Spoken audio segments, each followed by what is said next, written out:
matunda juhudi. Last my name in Hali Clovis behind camera ndi kumwe na Logic Jamal no musire twagirgeje kubazanira umusore musayemuzi muri Buja Flavor Alaflo n'umusore yabikoze kuva kera ni generation yo kuva kera mugogeze no mwanya akijyana akiririmba neza ku rwego rwo hejuru tukuramutse. Yes I bro Bravo. Yego turashima. Wowe warumaze igihe kirekire utari mu gihugu cy'u Burundi ni n'ikiganiro navuga ati cya kabiri dukoranye mugo bwa mbere twari twaguhaye ikaze mu gihugu reka duguhe ikaze. Ya murakoze mugabo ni muhira. Ni muhira. Iyo uri mu Burundi canke iyo uri nyuma y'igihugu ni cya gihugu wumva uryohewe kumva uri stable kumva ati ngaha ni muhira ndatuje nkuko warumaze igihe kirekire uri mu Rwanda. Bavuga mu Cyongereza home sweet home bro. Yes. Yego muhira ni muhira kabisa. Yeah. Muhira hamari muhira wamaze kuvyumva nawe nyine kagerageje kukubwira ni indirimbo shashu no mwanya twagerageza kuvuga kuri account ya YouTube aho indirimbo ari video ikagira novuga ati iri kirafatisha ama views ariko aradoga ku rwego rwiza irya ndirimbo idea yavuye ni ibintu by'urukundo. Titre titre ni bon ni inspiration gusa zaje nkuko benshi bayizi indirimbo ya Beyoncé nawe yitwa Drunk in Love. Bon nahise kuyiha iyo title ni juste inspiration. Twari tumaze igihe kirekire tutabona indirimbo zawe nigiki cyari cyarabitumye karaoke rero gutwaye cyane ariko wanasema mu Kiswahili mwanaume kwa kimya lazima awe anatunga sheria.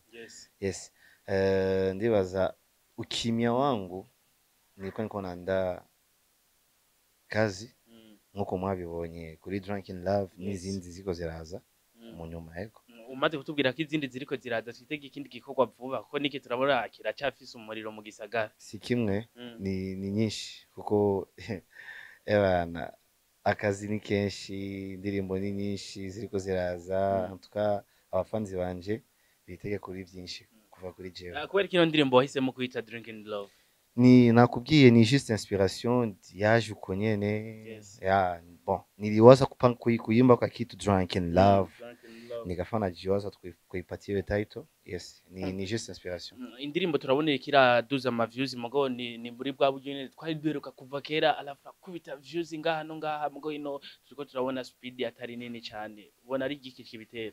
En tout cas ni manque ya promotion. Yes manque ya promotion kandi no kumara igihe ngira udasohora. Bon sinibaza kuko kuva muri 2017 kuva 2017 yego nakoze indirimbo ya mbere muri 2017 yari Tell Me Why kugera n'ubu antukanye ko ingana natumika za Me and You umusaraba w'urukundo Mungu kwanza n'izindi so ni juste ni manque ya promotion kandi sinibaza ko ikibazo kiri kuri jewe antuka ngo tuvuze ati manque ya promotion tubishire ku ba journaliste cyane tubishire ku muririmbi. Bon ni kubaririmbyi ni ba journaliste en tout cas ni en général parce que jewe ubwanje nakoze indirimbo narayisohoye nayikoreye clip byose en tout cas ama emission ndiko ndayakora sijui banakosa nini mugo dufatiye nyine kuri iyo promotion tugerageza kuvuga ati ni ya myaka myinshi wari umaze inyuma y'igihugu utari kurasohora tutariko turanakumva utanatwegereye ngo tugumane ushikaji wa karibu nubona kari cyo bacaratumye promotion itaba nini kurusha. Sizani unajua kuna wa journaliste wengi sisemi wote lakini wengi baadhi ya wa journaliste wanapendaga ongelee mtu positive. Yes negative sorry wanapendaga ongelee mabaya kuhusu msanii na pakiwa mazuri wanakuwa kama wanayapuuzia. Natasema nini kipindi nilikuwa sitoe muziki wako wanaongea Araflo amezima. Lakini hivi narudi mgame hawaniongelei tena sana. Unaona kitu kama hicho so sijui sasa mtu afanye nini. Niko nafanya kazi antuka kama kawaida ule Araflo utakuwa unajua zamani na wa hivi ni ule. Sure nafikiri wewe mwenyewe ukisikia ngoma unasikia kama ni ule Araflo zile nguvu sema zimeongezeka. So mie naambia wa journalist wote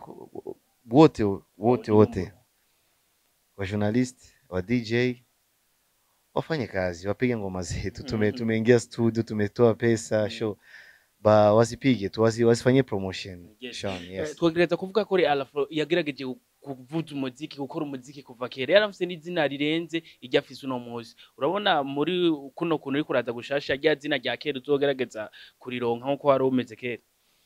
Bon, ndiko ndakora, ndavyizeye, ndiko ndakora, gusa nkuko nabikubwiye, wa journaliste, piko wa journaliste wenye bado wanabana. Sio wote kwa kweli. Siozika na wa DJ, niko na wa DJ wengi sana wa rafiki zangu run town, wote ni wadogo zangu.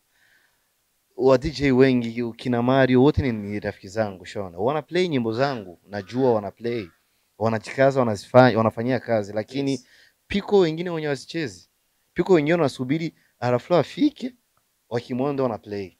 Shona ama journaliste ukifanya kipindi na iplay, ukitoka haiplay tena.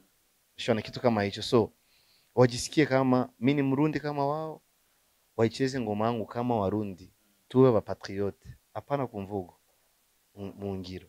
Yes. Yes, twari tumenyereye ibikorwa bya bigeragezwa mu buryo bwa video Jona agerageza gukora cyane. Mugabo n'indirimbo twabonye wayihaye undi mu producer. Twitege n'indi giye kuza karuyundi ugiye gutangura guhindura kenshi canke ibyo bimeze gute? Jona yari waramaze kumushira ku ruhande, nta kantu koba gahari, ibyo bimeze gute? No mama indirimbo nayisohoye muri confinement. Atwa tunaruhusiwa kuja. Nari mu Rwanda, antuka ningekuwa na gisi, ningekuwa huko Burundi kama kawaida, ningetumika na John. Lakini na penyewe Bob Chris wa Rwanda alinifanyia, ni rafiki yangu, nimetumika naye kwa ni kazi ya mara kwanza natumika naye, muliona nafikiri alinifanyia vizuri. So nikapendelea nifanye naye kipindi niko huko, na ni vizuri kwa unajaribu wa producer Sean. Hata kama John sio rafiki yangu tena, John ni ndugu yangu sahi.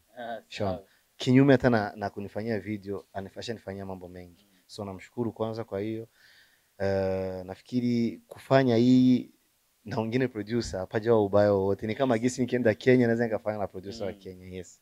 Yes, mu kurangiza ikiganiro canke akajya kajambo kagasuni karugi, reka tuguhe umwanya ugira icyo uvuze ku bakunzi b'umuziki ndundi, ku fans music, ku fans bawe ndetse no ku fans ba DFTV.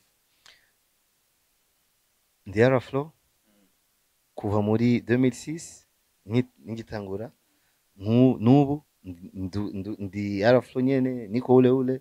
So en tout cas ndi fier yo kuba Murundi, je suis patriote, hapana mumvugo, mu ngiro. Namwe muwe wa patriote, dukunda igihugu cyacu, dukunda ivyiwacu, dupromoting ivyiwacu. Yes, nico ndabakunda abafanze banje. Namwe murakoze kunumira, murakoze. Yes. Nimwibagire kugira subscribe. Yes. Twari kumwe na Alaflo, niwe agerageje kumva ibintu byinshi bigiye bitandukanye biciye muri no ndirimbo yiwe Drake in Love. Tubandanye no mu bindi biganiro bikurikira. Ari Ntare Clovis kuri microphone, behind camera ari kumwe na Logic Jamal. Bye bye.